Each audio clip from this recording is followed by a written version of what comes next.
Hey, hey, hey, welcome everyone to the Green Nurse podcast, where we bring hope and inspiration for growth and healing. We're here to change the dialogue and stigma around what it means to feel good and be high.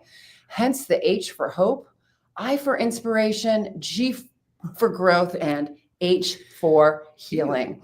You deserve to feel good. We all deserve to feel good. And here is what we do in the cannabis space as nurses, and then we will get started.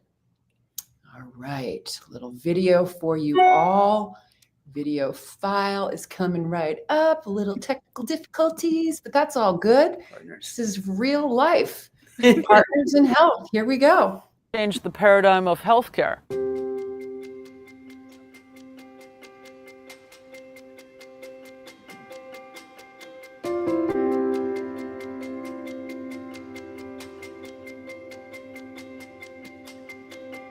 The Green Nurse is a holistic cannabis nurse that teaches on the endocannabinoid system and the safe utilization of cannabis and other progressive tools to help people reach a better quality of life. I'm the founder of Holistic Caring.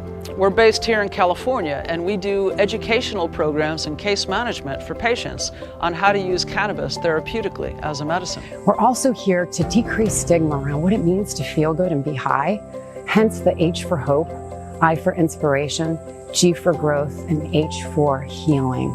As the founder of Holistic Caring, I basically oversee the whole ship. And what we're doing is progressive education. Cannabis actually supports all 11 organ systems, our immune system, and all the neurotransmitter signaling systems that give messages to tell our body to either do something or not do something. Because the plant was prohibited, it prevented health professionals, doctors and nurses from learning about cannabis as medicine. I want to change the paradigm of healthcare and us paving the way into a new vanguard of medicine. It's about education, it's about empowerment, it's about teaching people how to feel good, bridging the gap from what they're not getting from traditional medicine, utilizing different plant medicines, adaptogens, tips, tricks, hugs, and nugs of information to support and nourish the most important system in our body. And it's a lot of soul work, a lot of love, a lot of discipline, and meditation. I'm using my life work as a testimony to others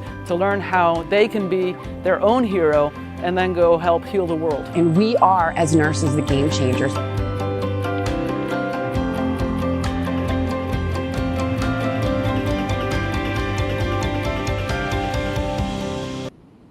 Well, there you go. Growing your health, growing in cannabis. Woohoo! Hey, everyone. Leslie.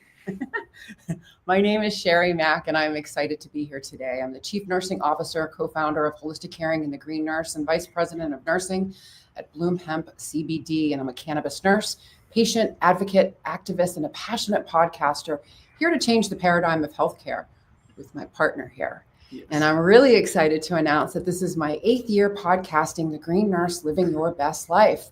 I started podcasting in 2018 when the National Council State Boards of Nursing came out with their guidelines that all nurses must have 6 essential areas of knowledge when it comes to cannabis as medicine. I started podcasting to share compelling stories of healing and to decrease stigma, since I too use cannabis as medicine. But before we get started on our very exciting show, we have a message from our sponsors at Bloom Hemp, and I am going to let Elizabeth, who is the CEO of Bloom Hemp, talk about what is going on with Bloom. Okay, well, Bloom Hemp is sponsoring this webinar and podcast, and Bloom Hemp is a woman and nurse-owned national CBD emporium, bringing you quality, bringing quality medicines for patient-centered care that are safe and tested and pure. Their range of organic CBD products are formulated by doctors and nurses to be symptom targeted, offering healing pathways and ways in the way conventional care doesn't seem to be able to do so anymore. Bloom Hemp CBD offers a free nurse line. If you can call 970-404-HOPE or 4673. We can answer on how CBD works in the body, as well as how to get started. And there are also free email care plans. So go to the services tab, click intake form, and we will reply with product tips and lifestyle recommendations tailored to you. Yep. And all you have to do is, if you're watching from home, if you're watching on your TV, watching on Red Coral Universe, watching on YouTube, wherever you're watching, you can hold up your phone and scan that QR code, and that will bring you right to Bloom Hemp's website. And then what you can do is you can open up the page, check out the shop, check out the service tab, get a free care plan. And like Elizabeth said, Green Nurse for 10% off and free shipping. Thank you so much, Bloom Hemp, for sponsoring the show. All right. QR codes are rather modern. They are. Yes. Yes. Cool. Yeah. So now we're going to dig in, right? So Cannabis Nursing has been recognized as a specialty. Where's that book? I have it. There we go. Nurses are truly making an impact on advocating for the safe therapeutic use of cannabis by teaching on the endocannabinoid system and how to optimize cannabis as a medicine for health, healing, and wellness purposes. As plant medicine nurses, our role extends beyond recommending cannabis and hemp products. We strive to provide alternative solutions from multiple modalities that support the endocannabinoid system, promoting health, healing, and overall wellness. And today, we're really, really excited to explore the world of intentional cannabis use with someone who is changing that conversation, one mindful puff at a time. So joining us today is Jabria Craft. She is a certified cannabis coach, educator, content creator, and the brilliant mind behind that dope coach. Jabria is dedicated to helping people build confident, empowered relationships with cannabis, rooted in harm reduction, self-awareness, and holistic well-being. Her work centers on BIPOC, queer, and neurodivergent communities, offering thoughtful, stigma-breaking education through workshops, coaching, and vibrant online content. Whether you're cannabis curious or a seasoned enthusiast, Jabria's mission is clear: to make cannabis a supportive, accessible part of your wellness journey. And today, we are thrilled to dive into all the nuances of plant medicine, explore how to use cannabis with more intention, and to talk about this plant, how it can be an ally in our self-care practice. Yay. Welcome, Jabria. Thank you so much for having me. Yes, it was just so wonderful. You know, I started following you on Instagram and just started seeing some of your lives and your posts, and I was like, wow, you were doing some amazing things in the community. And, you know, and you happen to love Bloom Hemp. So I was like, you know, right here. Keep it on me. It just makes sense for us to have you on to share your compelling story, what brought you to cannabis, how you're changing the paradigm of healthcare in your neighborhood, and what you're doing to support people that come to you looking for information on, like I say, the most misunderstood plant in the world. Yep. Yay. Thank you so much for having me. I'm really excited to get into some good conversation around this. Yes, yes. So first question, just to start, how has cannabis changed your life and enhanced your personal growth journey? Yes, love this question. Love that we're starting off with the big one. It is really funny because that's something I've been reflecting a lot in my recent journey. But cannabis has really allowed me to figure out who I am.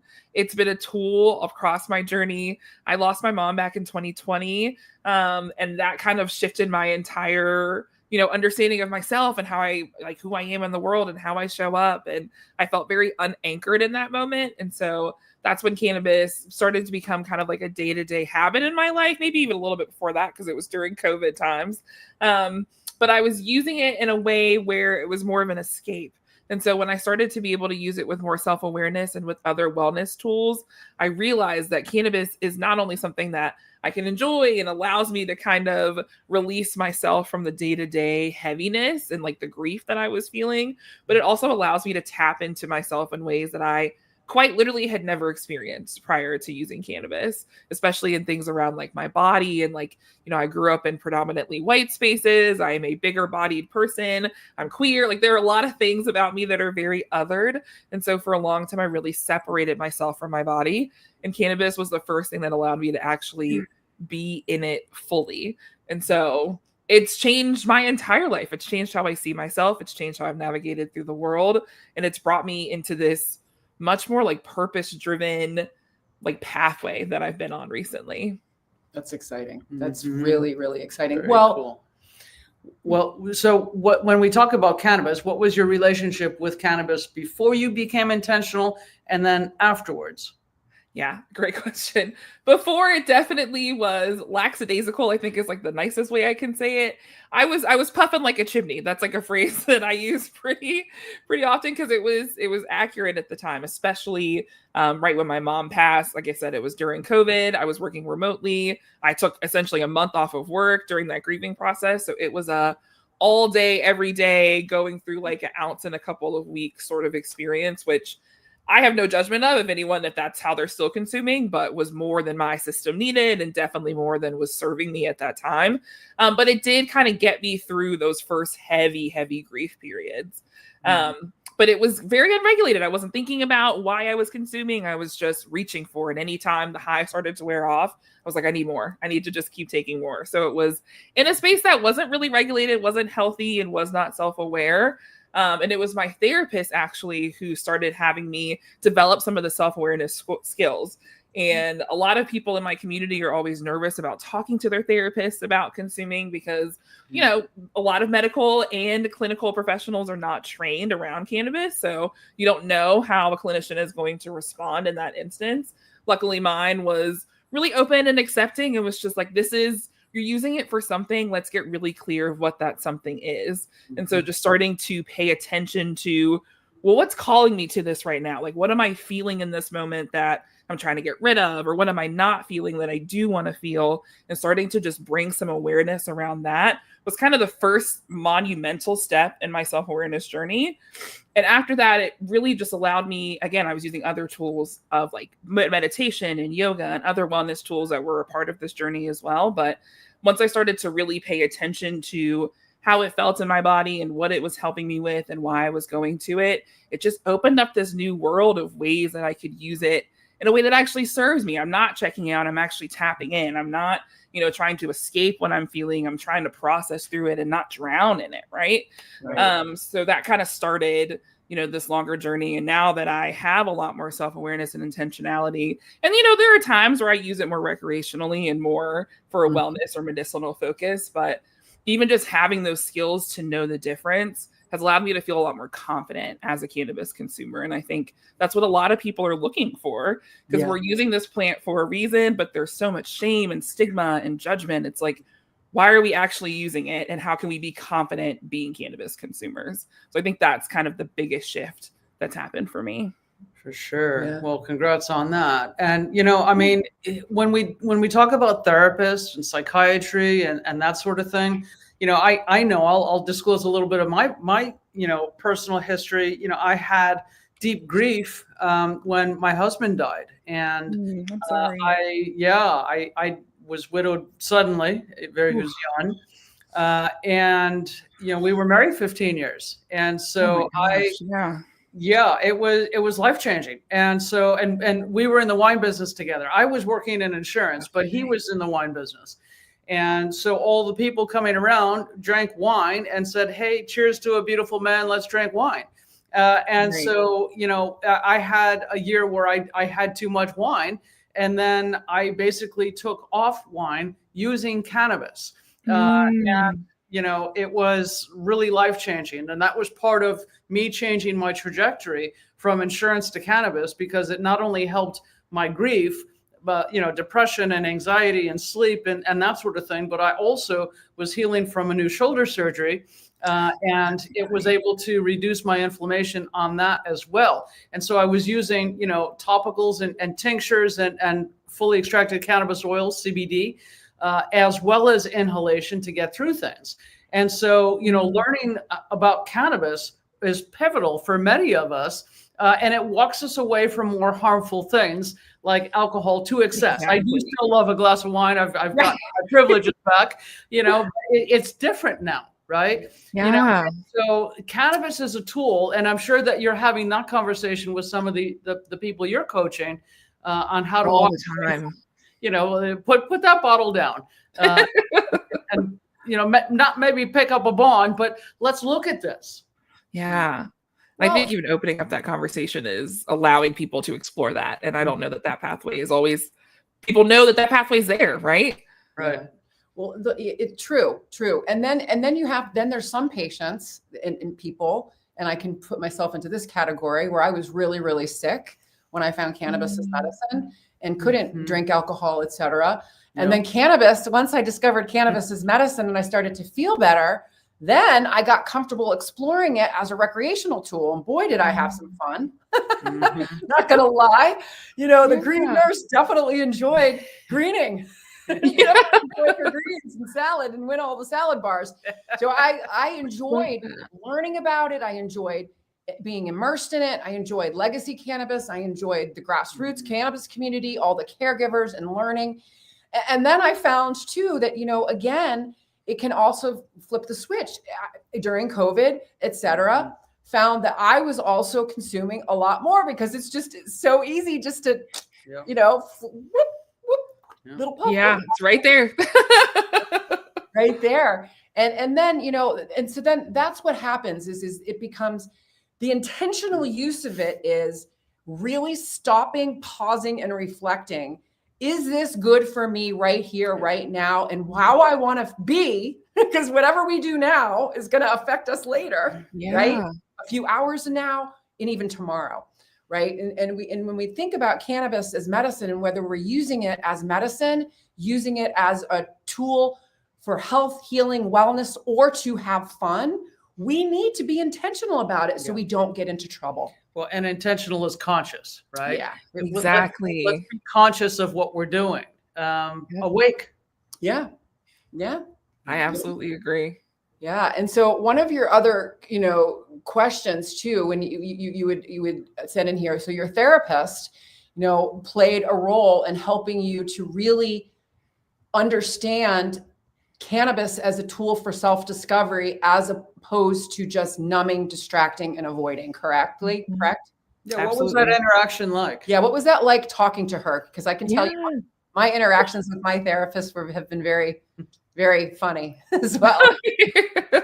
I was really nervous to talk to her about it. I'm not going to lie, because it was a therapist that had come highly referred and I had been on a wait list for quite some time. So I was like, I don't want to finally meet with her. And then she'd be like, I don't work with people who use cannabis, or I had no idea what to expect. Right.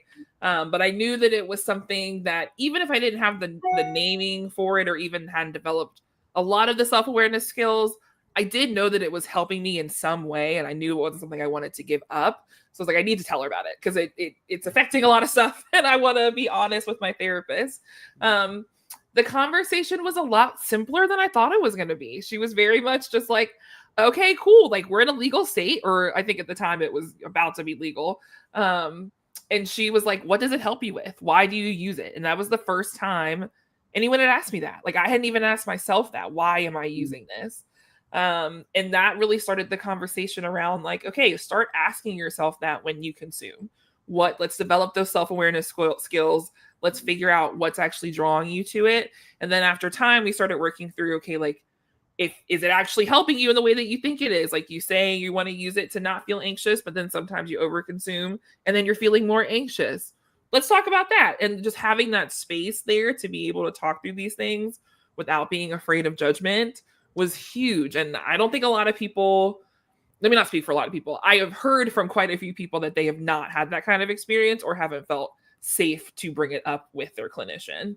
But luckily mine was very straightforward. Yes. I mean, I'll tell you, my reactions to my primary care doctor was she put cannabis use disorder on my chart. That's like the fear of everybody, right? Then the next doctor put synthetic cannabis use disorder on my chart. I'm like, synthetics? I don't touch synthetics. I don't even touch pharmaceuticals.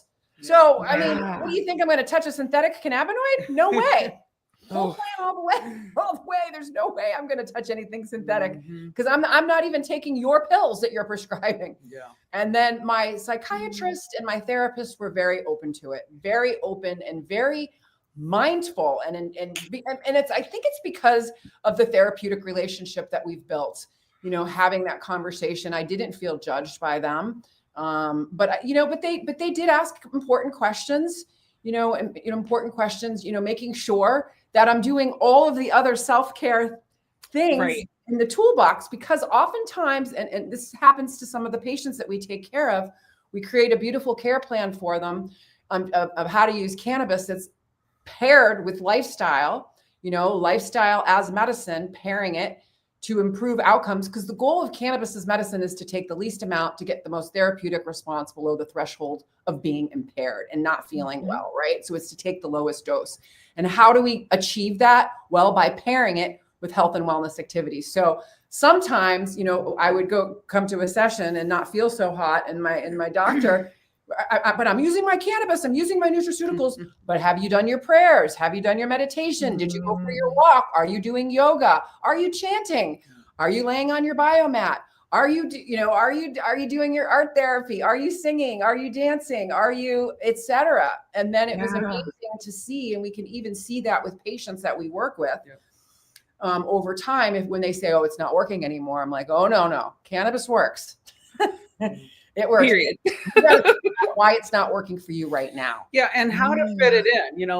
One of the things was, how do you use it intentionally as a tool? And so talk us through how you use it intentionally as a tool, and what some of those other multimodal things are, and then how you blend them for the synergies that we know you can achieve in lifestyle as medicine with cannabis.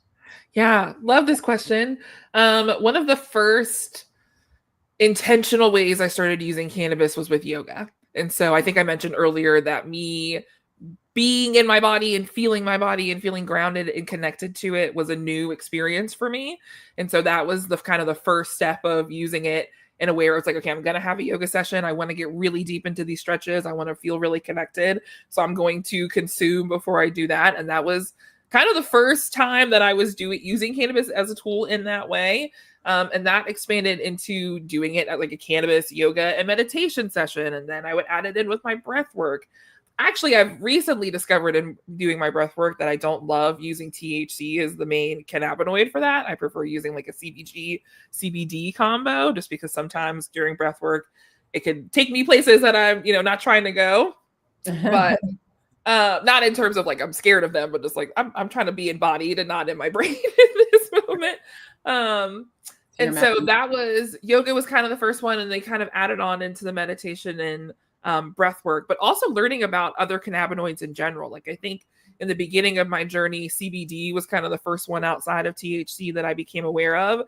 And I'll be completely honest, and I was like, CBD doesn't work, because I didn't feel any sort of like onset of it, right? I was so used to THC that I tried CBD and was like, this is like weed light. It doesn't work for me. And then when I started actually using it in a way, like dosing it more and trying different methods of consumption, trying tinctures and edibles and things like that, I was like, oh, that actually does make a huge difference for me, especially around like body pain. I used to be an Advil girly all the time. I had pills that I took constantly, and it really reduced the need for a lot of those. I feel like I'm kind of jumping all over the place, but using other cannabinoids was kind of like the next step in that journey. So learning more about CBD, CBG, CBN, THCV, and trying different products that had different formulations of those. And I will honestly say the Bloom Hemp Advanced Focus Tincture was kind of one of the first ones that I started using on a day-to-day basis. I found it during a study that I stumbled across on Instagram, and I was like, okay, they're wanting me to use it every day and give feedback.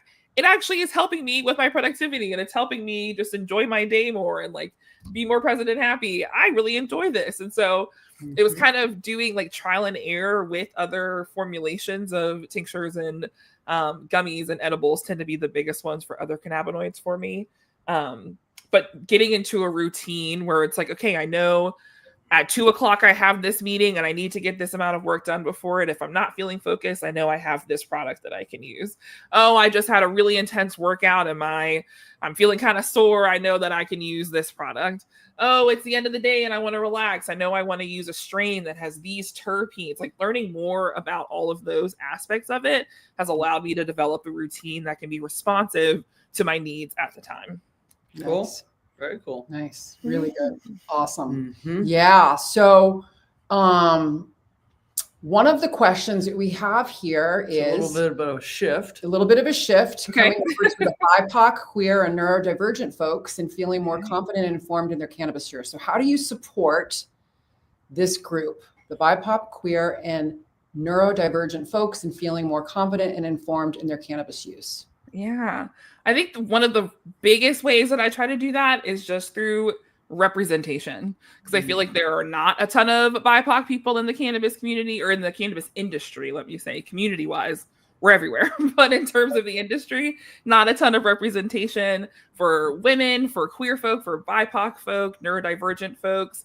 You just don't see a lot of products that are specifically tailored to those groups, or a lot of people in the industry that are talking specifically about those communities. So I try to make sure that people within those groups feel seen and heard just by putting my journey and my experience out there.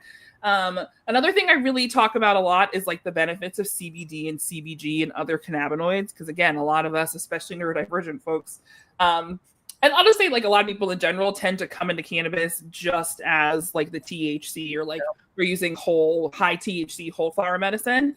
And so talking to them about the other cannabinoids that can really help, especially around things like focus and like kind of quieting, especially for ADHD folks, that like constant chatter that is in a lot of our brains, providing products that help actually calm that down so we can focus and we can be more productive.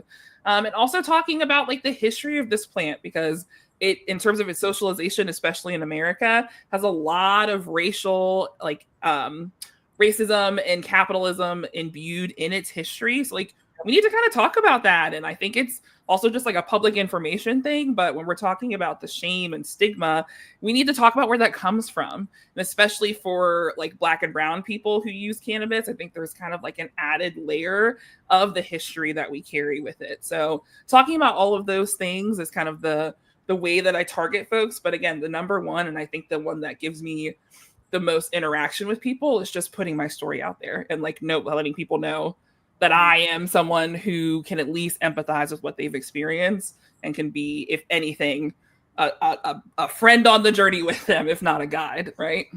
Yeah, and we all need community and people like us in our environments that are saying it's okay and that sort of thing. I mean, when we think about cannabis, we think of, what is that? Joe Rogan and Seth. Cheech and Chong, right? Cheech and Chong, and it's like, the white male. And you're either a stoner or a hedge fund manager, honestly, because the rich white male has gotten into this. And, that really kind of takes away from a lot of what we're trying to develop in the legacy, as you mentioned, working for getting medicine to the people. Today there's also a big influence with soccer moms and THC beverages, because they're trying to replace alcohol, in just a very different way. It's a very modern way, different than me in 2014. I would literally go out into my garage and smoke a bowl. I have like two hits. I was always a lightweight. I've never been able to tolerate very much. But everybody has to find their own. But when you have community of people like you that are using cannabis responsibly, and they're teaching you and saying, hey, just like I always tell patients through telehealth, take my hand. I will accompany you on this journey, keep you safe and informed, and let's make sure that this works for you, as opposed to you greening out and saying I'll never do that again. Right. Well, also I think so many people that I work with and that come to my page are people who maybe feel like they've been over consuming, or in a space where I was, where maybe they actually were, and they again know it's helping them in some way, or at least it used to help them, but maybe now isn't in the way that they're using. So like providing resources for them to start developing those intentionality and self-awareness skills and develop routines that are more sustainable for them, but also just like showing them the beacon, like you said, of like, there's a pathway where this can work for you. You can use it in a way that actually serves you and meets maybe even more needs than you realize it could, right? Yeah. So, I mean, it all starts with education, right? So how do you like personally reduce stigma around cannabis use, especially in those marginalized communities? Yeah. I think the biggest thing is like you said, education is huge. So again, just teaching people that the endocannabinoid system is a thing and how it works and all of the ways, even outside of cannabis, that it works within our body. And then talking about all of the ways that cannabis can interact with that is definitely where I like to start with people. And again, the destigmatization is also huge. So talking very blatantly about the history of how this plant was, the criminalization of it was not rooted in science. It was not rooted in care for people. It was not rooted in anything outside of racism and capitalism and also just like other really terrible, what's the word I want to use? Just like terrible things that have kind of compiled into how the history of cannabis has run through our country. So making it really clear that a lot of the shame that we feel around our cannabis consumption isn't ours to hold, because it's based in, these things that have transpired before us without any sort of scientific backing, let alone the terrible socialization aspect. So just really educating about those pieces of it, showcasing the ways that I use it. But education, I think, is kind of the biggest piece of it, because once people can start to understand that, then they're more open to learning about it. They're more open to talking about it and kind of starting that pathway of feeling confident with their consumption. But we have to kind of set the baseline of like what it is, how it works, and the history of it, so we can start going down that road. And we need to start in 1937. Yeah, the Marijuana Tax Act. Yeah, Harry Anslinger, who basically decided to shift alcohol prohibition to cannabis prohibition. They called it marijuana, demonizing Black and brown people that were using it. And DuPont wanting to sell the pharmaceuticals, Hearst not wanting anybody to use hemp to print on, instead using his paper. Yeah, paper industry, food industry, pharmaceutical industry, tobacco industry, alcohol industry. Yeah, and then Richard Nixon, of course, made it a Schedule 1, 1970, and that was what literally criminalized it. In Schedule 1, because you can't possess a Schedule 1 substance. And to this day, erroneously, that's where it still lies. We were hopeful for a Schedule 3 or maybe a Schedule 6, but Trump is in no hurry for that. In fact, he's going the wrong way, and getting, just really focusing on fentanyl and drugs coming over the border. And that's his only focus with respect to drug policy. So at this time, cannabis was, and always will be a political issue. And people need to realize that, because when we talk about that endocannabinoid system, what is that? It's a retrograde signaling in between cells, and that's a fancy word for feedback. Cell A and cell B need to communicate, and if cell B is getting too much from cell A, don't you think they need to have a message going back to say, hey, adjust the flow? That's what the endocannabinoid system does. It patrols those messages to make sure that we're in balance or homeostasis. And it's really that simple. And these plant compounds that you alluded to earlier nudge that system in very fancy orchestrated ways, playing like an orchestra when we talk about whole plant medicine, as opposed to isolated pharmaceuticals that just hit one doorbell. Cannabis is like a symphony that bathes you in your immune systems, your nervous systems, all of the functioning in our physiology is in such a beautiful way that nothing else can. So they knew it was special then, and they know it's special now, and they're still demonizing it, and it's wrong. It is wrong. Big time. RT, all of that, absolutely. I was rambling, but it's all good. No, that's all incredibly important. It is incredibly important. And so, you are known as that dope coach. So what inspired you to become a cannabis coach and educator? Yeah. So it was really the journey that I took with cannabis. It was learning about the endocannabinoid system and then trying to find more research about cannabis, and all of the Google searches take you immediately to like the National Substance Abuse Hotline and all of these things that are like, cannabis is dangerous, right? Like it's really hard to find like trusted information around cannabis. So in my own journey around it, I was like, there's so many things that we as consumers just don't know. Like I had no idea that the ECS or the endocannabinoid system existed. I had no idea that there were things outside of THC and CBD. I had no idea what terpenes were. I had no idea that sativa and indica like weren't actually good indicators of how your experience was going to be. I had there are so many things I just did not know. And so as I started to learn them through the Educator course, and I took that in a way that I wanted to be able to talk about cannabis. I wasn't thinking like career wise, this is anything I wanted to kind of pursue, at least down the education route. At the time, I was thinking about going in edibles, but that's like another story for another day, or for another time, I guess. But I took the Educator course just thinking it would be really helpful to be able to talk to people about the stuff that I was planning on infusing. And then I found the coaching course through that, and I was like, okay, this is feeling like it's very aligned with the Educator background that I have previously. The fact that I know that I want to work with people, the edibles route is not, panning out in the way that I wanted to. And I actually feel a lot more called, especially when I learned about the history.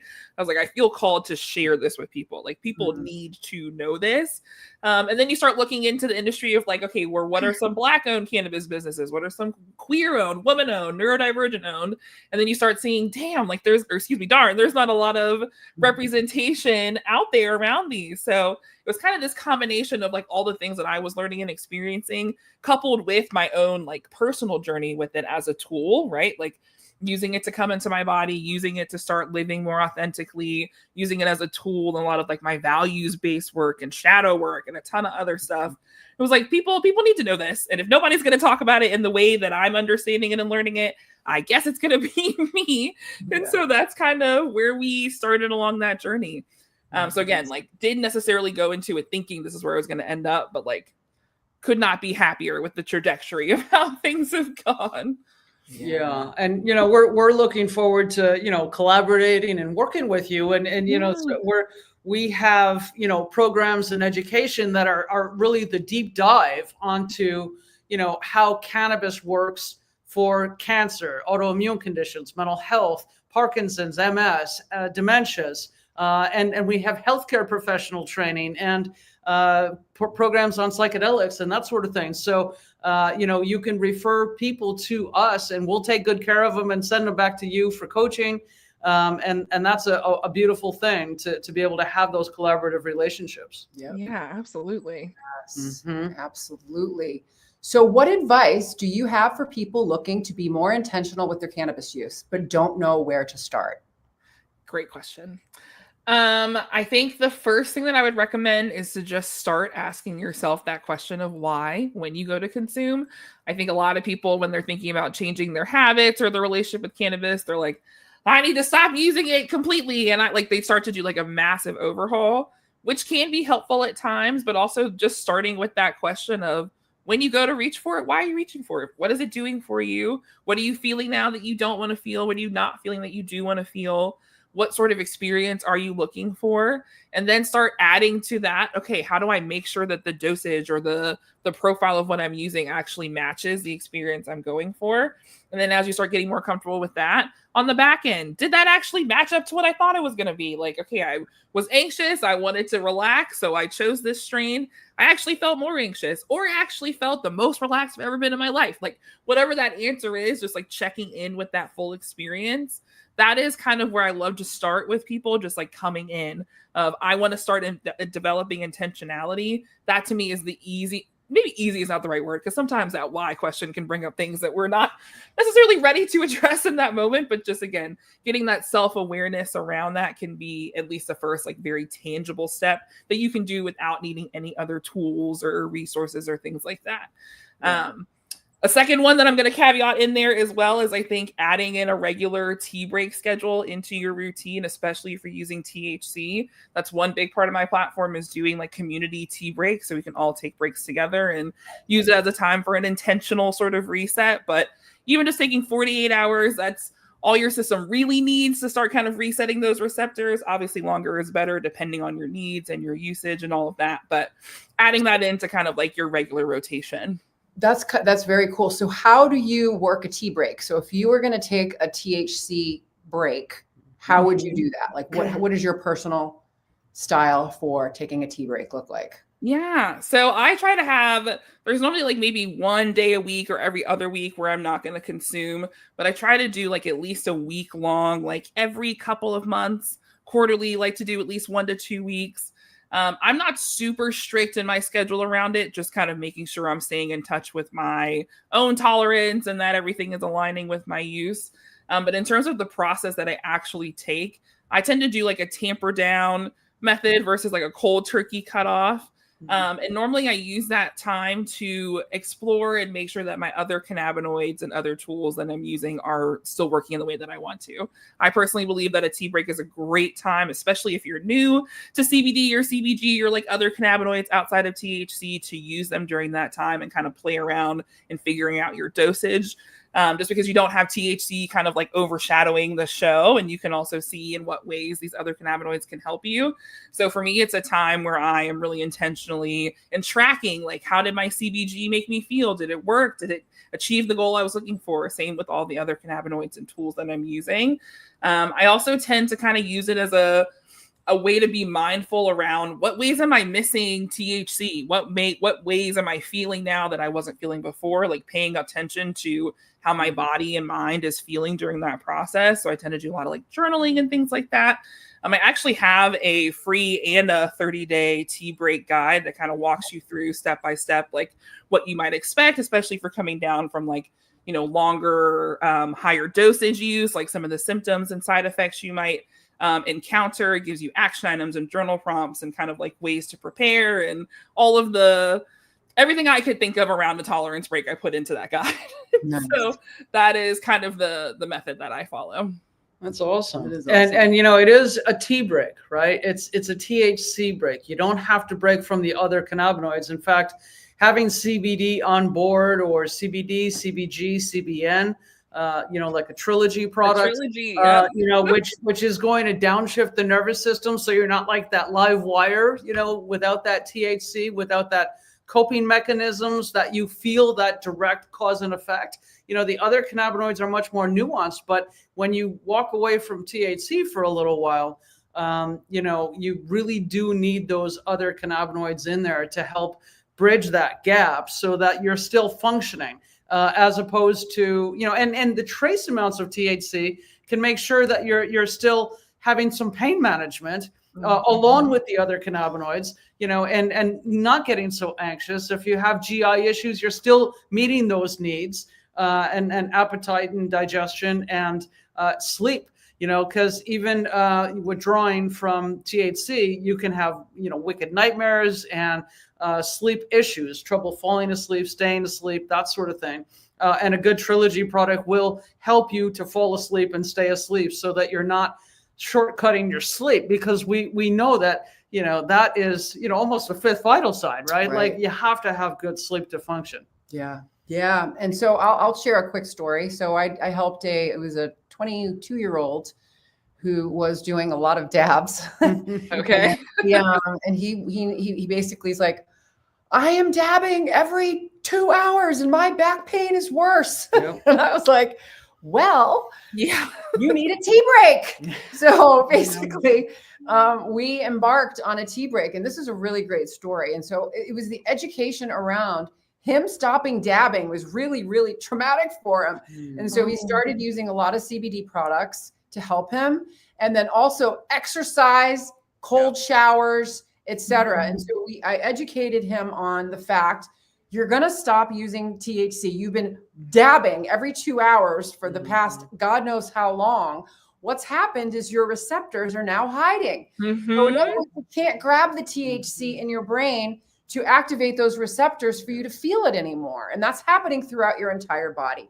So now that you stop the THC, because he's like, I can't stop. I'm like, you can. And so educating him around using the full spectrum, mostly we just did broad spectrum CBD, CBG, a lot of CBN, a lot of topicals, exercise, etc. And he was using isolates as well. And it worked. Yep. He did a week long. He was exercising. He was taking showers. He was taking CBD.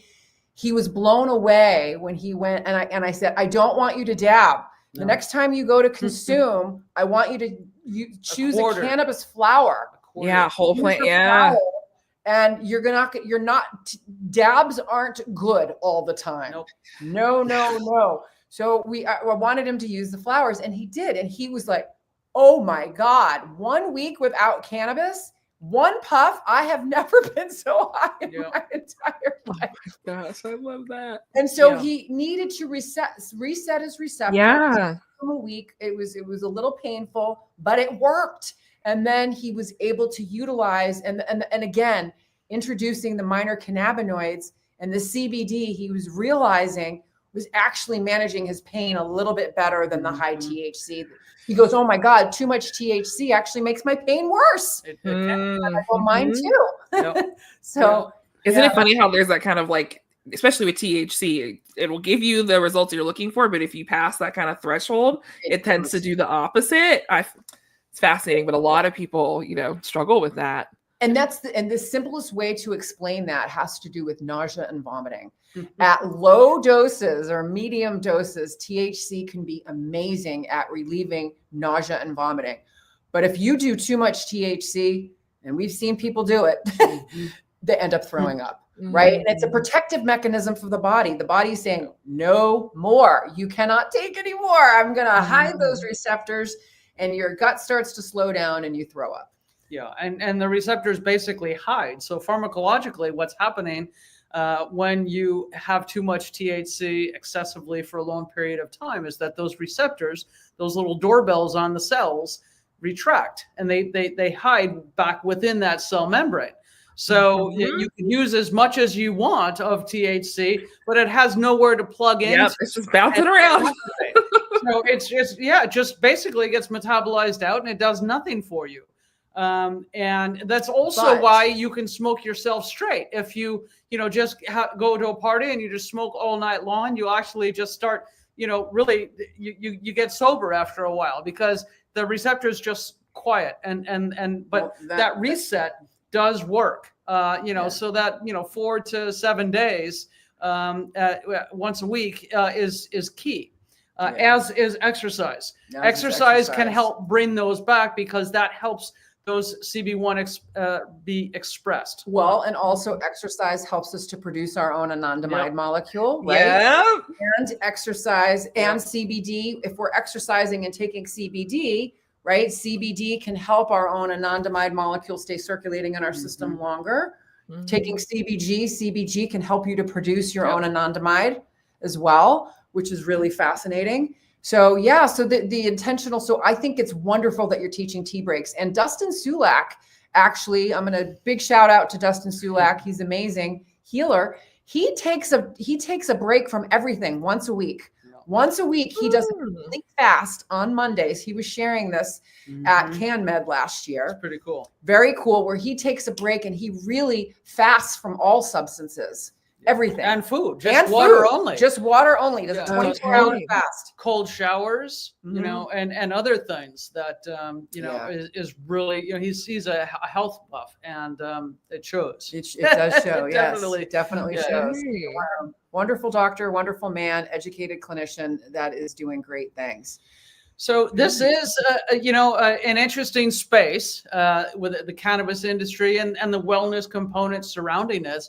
We're all facing challenges as entrepreneurs. What are some of the challenges you faced as an entrepreneur in this space? Also a great question. Yeah, I mean, social media and a lot of platforms do not like cannabis, right? So I very quickly had to learn that I needed to code a lot of what I talked about. That has honestly been one of the more frustrating and stalling pieces of my entrepreneurship journey, is like going to get a payment processor. Oh, can't use that because they know I talk about cannabis and they have some sort of clause that goes against the user agreement, getting kicked off of things like Linktree and Stripe and like so many different platforms that are pretty integral to an online business won't work with me. So that has been one of the bigger barriers that also just pisses me off, because I'm like, you allow a lot of alcohol content on here. You allowed a lot of other much more harmful content on these platforms, but me talking about cannabis as a wellness tool. Okay, that's fine if that's your wall. But I think that has been one of the bigger pieces. I think also, like I said, there are not a lot of Black people, a lot of BIPOC people in the industry. There are not a lot of queer people in the industry. Like every one of these identities that I have is even more and more marginalized when we talk about them being intersected. So not seeing a lot of other people, at least that I can find easily, right, to be able to collaborate with. I think that also has been kind of a challenge of just like finding, the people that are aligned with me that I want to work with. Those are kind of the biggest pieces, but they've been pretty significant and have definitely slowed down a lot of progress, which is really unfortunate. Yeah, for sure. Yeah, definitely. So I want to pull up your website, and I want to give everyone a little tour of your website. And we want to know how you work with clients and what kind of support do you offer? Yes, absolutely. So I have 2 coaching programs that I offer. One is a group coaching that I normally do in cohorts quarterly, and then one is a one-on-one 6-session package. So in that 6-session package that you can find in the services area of my site, that is where we are kind of doing an overhaul of your whole wellness routine and how it works with cannabis. So we're looking at, what are your goals around cannabis? Like, is it just to feel confident with it? Is it to be able to pick products in a way that you know how to like to choose what you're needing for whatever situation you're approaching? It could be that some people are trying to heal, kind of overused relationships that they've had with cannabis, or they just want to know how to use it in addition to all of their other wellness tools. So we go through kind of those main areas of wellness. We're looking at how cannabis interacts with nutrition, with movement, with stress management, with sleep support. And we also are learning about the plant as we go through each of these sessions. Like, what is the endocannabinoid system? What are cannabinoids? What are terpenes? What is that kind of historical timeline of how cannabis has been socialized in this country and how it's been treated legally? We got to talk about all of that throughout the program as well. And then we're also using other tools like, how do you feel aligned within your wellness journey? How do you know when you're making decisions that are aligned with you? How do you know when you feel confident and making sure that you're in something and using it in a way that makes sense for you? So we look at your astrology profile, we look at your human design profile, we're looking at your inner saboteurs as a part of like this larger wellness kind of overhaul. So we do that through the 6-week one-on-one program, and we do a very similar program in the group cohorts, just in cohort style. If anyone is coming and like wants to just have like a one-off conversation or has like a very specific need or issue that they're trying to work through, I also have cannabis consultations. So that's kind of a one-off. You can come talk to me for an hour. You leave with a cannabis guide that kind of walks you through what I would recommend based off our conversation. It gives you recommended products and journal prompts and things like that. So those are the services that I offer at the moment. Nice. Please say something. Were you going to say something? No. Okay, sorry. I feel like I'm like rambling. The website's beautiful. And then thank you. You got your freebies. Yes, lots of freebies. That's typically where I tell people to get started. If you're going to pick any one of these to download, I would go with the Intro to Being an Intentional Stoner guide that will walk you through some of those questions that we talked about around developing your intentionality.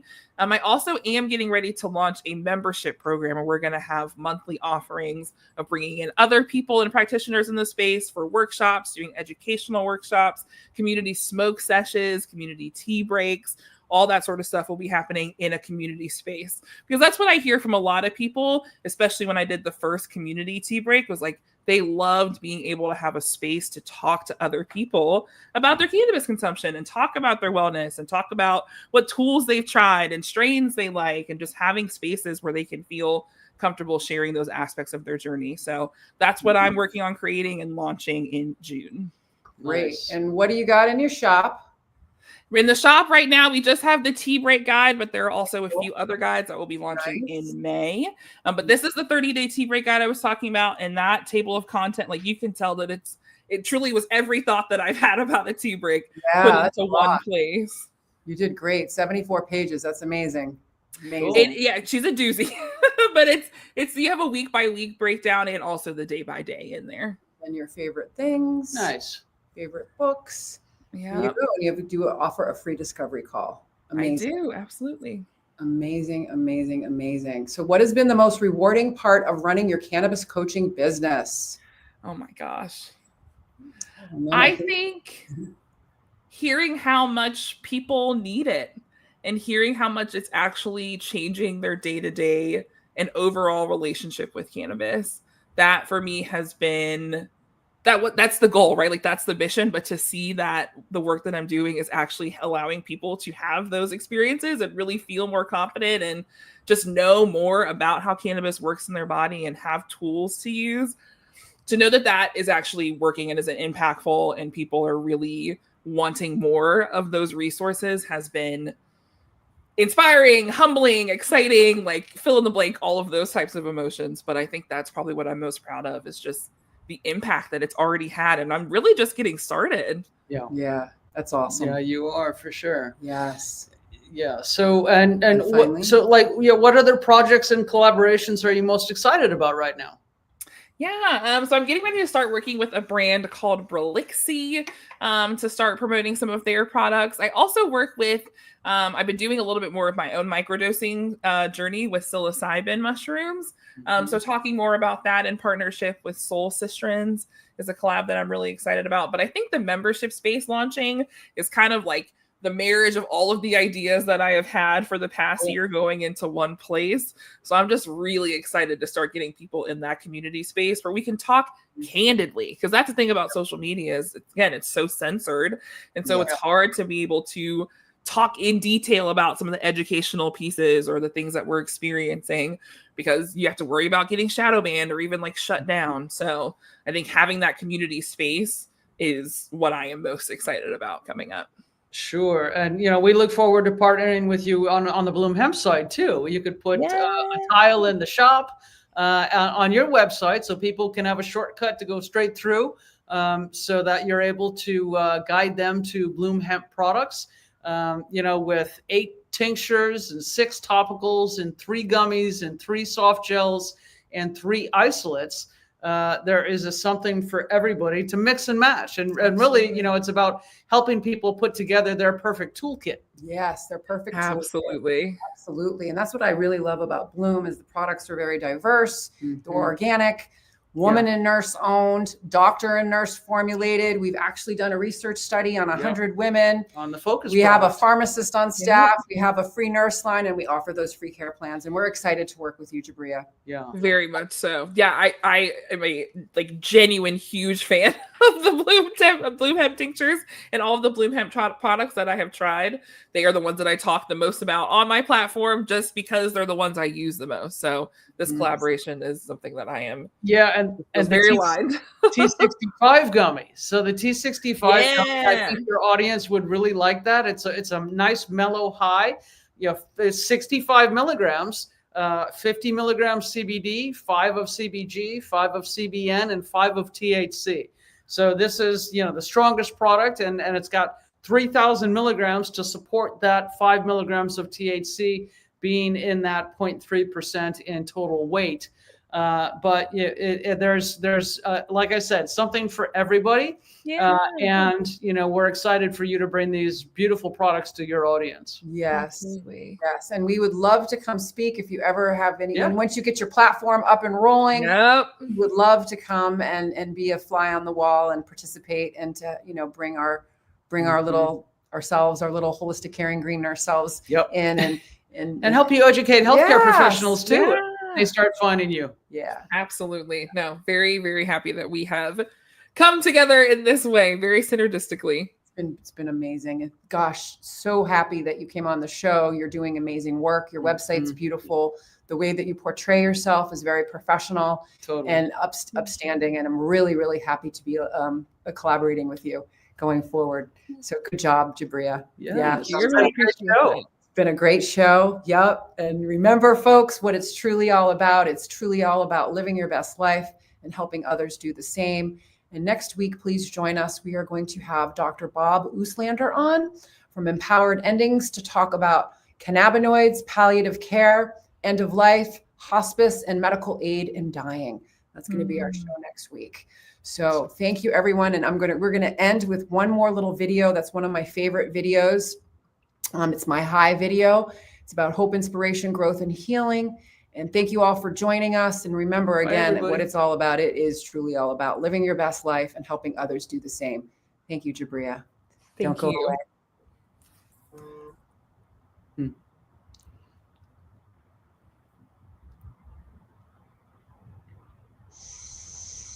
We're here to educate and empower patients to make choices that are best for them. We're also here to decrease stigma around what it means to feel good and be high. Hence the H for hope, I for inspiration, G for growth, and H for healing.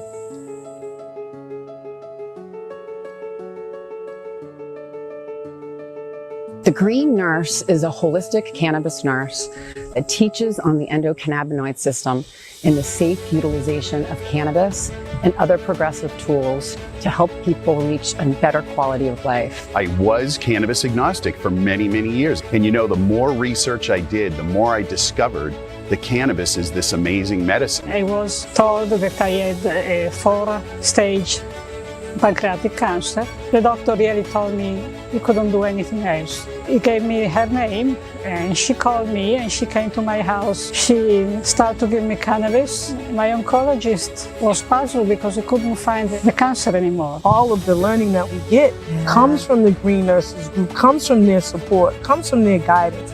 I trust everything that she says. Simply meet people where they're at. The plant doesn't, stress to grow, so we don't stress to share it. We're healing people. Cannabis has been used as a medicine for tens upon thousands of years. Here's the big message. Cannabis needs to be federally legal. We need to have laws that are the same across all 50 states that allow access to anyone and everyone who wants to utilize this powerful medicine.